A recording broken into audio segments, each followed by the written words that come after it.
సీతమ్మ వారు స్నానం చేయడానికి ఒక్క చుక్క కూడా ఇక్కడ నీరు లేవని లక్ష్మణస్వామి దూరంగా ఉన్న కొండపై బాణాన్ని వేశాడండి.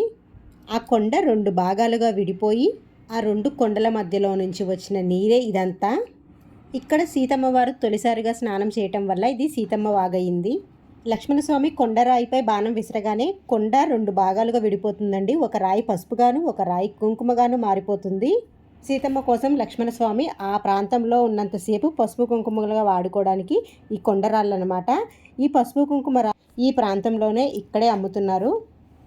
సీతమ్మ వారికి కాపలాగా శ్రీరాములు వారు ఒక సింహాసనాన్ని ఏర్పరచుకొని కూర్చున్నారు. రాతి సింహాసనం. ఇది సుమారుగా 5-6 అడుగులు ఉంటుందండి.